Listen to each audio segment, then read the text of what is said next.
ബർമയിലെ തായ്റൂട്ട് നഗരത്തിനടുത്തുള്ള ഒരു നദീതീരെ ഒരു ചെറിയ ബോട്ട് സായംകാലം വേളയിൽ നങ്കൂരമിട്ടു. ആ ബോട്ടിൽ ഒരു അമേരിക്കൻ മിഷണറിയും അദ്ദേഹത്തോടൊപ്പം സ്ഥലവാസികളായ 2 ഉപദേശിമാരും ഉണ്ടായിരുന്നു. അവരുടെ ദൗത്യം, നിങ്ങൾ ഭൂലോകത്തിലൊക്കെയും പോയി സകല മനുഷ്യരോടും സുവിശേഷം പ്രസംഗിപ്പീൻ എന്ന് കർത്താവായ യേശു ക്രിസ്തു തൻ്റെ ശിഷ്യന്മാരോട് കൽപ്പിച്ച വചനം നിറവേറ്റുക എന്നതായിരുന്നു. മിഷണറി ബോട്ടിന് മുകളിൽ ഇരുന്നു കൊണ്ട് നദീതീരത്ത് വൈകുന്നേരം കാറ്റുകൊള്ളുവാൻ വന്ന ആൾക്കാരെ ഒരു സുവിശേഷ ലഘുലേഖ വായിച്ച് കേൾപ്പിക്കാൻ തുടങ്ങി.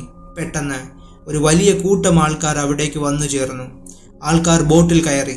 അത് മുങ്ങിപ്പോകാതിരിക്കാൻ ബോട്ട് കുറെ തള്ളി നീക്കുവാൻ അവരോട് അപേക്ഷിച്ചപ്പോൾ അവർ ഉടനെ അപ്രകാരം ചെയ്തു. ഉയരമുള്ള ഒരു ഗൗരവ ഭാവമുള്ള ചെറുപ്പക്കാരൻ ജനക്കൂട്ടത്തിനിടയിലൂടെ തള്ളിക്കയറി വന്നിട്ട്, ഉപദേശി, അപ്പോസ്തല പ്രവർത്തികൾ നിങ്ങളുടെ കൈവശമുണ്ടോ എന്ന് തിരക്കി.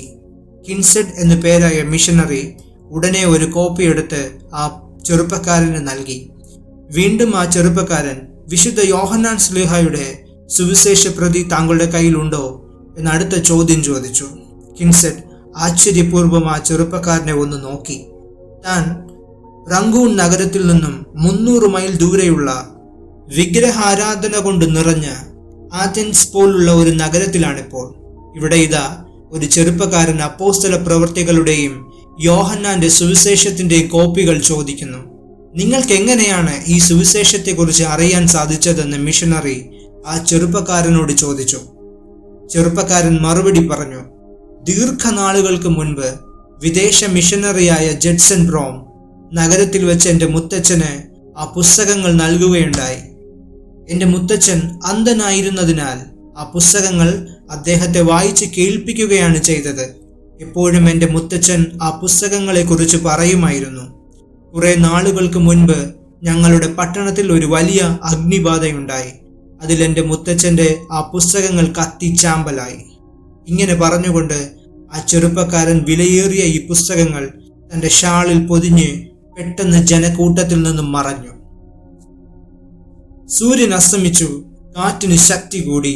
ഉപദേശിമാർ സുരക്ഷിതമായ ഒരു സ്ഥലത്തേക്ക് ഏകദേശം 2 മൈൽ അകലെ ബോട്ട് നീക്കി കെട്ടിയിട്ടു. മിഷണറി ചിന്താമഗ്നനായി. അന്നത്തെ സംഭവങ്ങൾ മനസ്സിൽ വിചാരിച്ചുകൊണ്ടേയിരുന്നു. തനിക്ക് ആ അന്ധനായ വൃദ്ധനെ ഒന്ന് കാണുവാൻ ആഗ്രഹം തോന്നി. തൻ്റെ കൂടെയുള്ള സ്ഥലവാസികളായ ഉപദേശിമാർ കോൺഷിനോടും കാൻസലോണിനോടും മിഷണറി തൻ്റെ ഇംഗിതം അറിയിച്ചു. ഞങ്ങൾ രാവിലെ ശ്രമിച്ചു നോക്കാം എന്നവർ മറുപടി പറഞ്ഞു.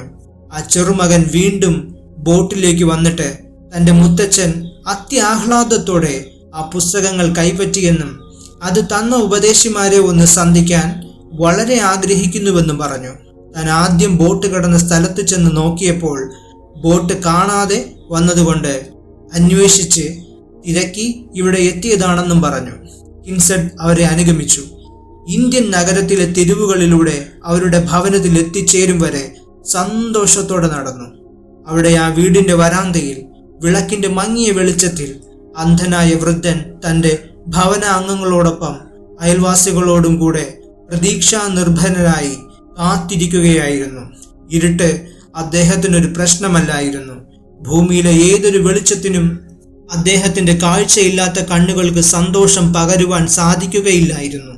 എന്നാൽ ഉപദേശിയുടെ നേരെ തൻ്റെ മുഖം തിരിച്ചപ്പോൾ തൻ്റെ അന്തരംഗത്തിലെ സന്തോഷവും സമാധാനവും ആ മുഖത്ത് തെളിഞ്ഞു പ്രകാശിച്ചു. അദ്ദേഹം മിഷണറിയോട് തനിക്ക് ആദ്യമായി ദൈവവചനം ലഭിച്ചതും അത് തൻ്റെ കാലിന് ദീപവും പാതയ്ക്ക് പ്രകാശവുമായി തീർന്ന കാര്യം പറഞ്ഞു കേൾപ്പിച്ചു. എന്നിട്ട് തനിക്ക് വീണ്ടും ഒരു ക്രൈസ്തവ സ്നേഹിതനെ സന്ധിക്കാനിടയായതിൽ തൻ്റെ ഹൃദയം സന്തോഷിക്കുന്നുവെന്നും ആയതിനാൽ താൻ ദൈവത്തോട് നന്ദിയുള്ളവനാണെന്നും പറഞ്ഞു.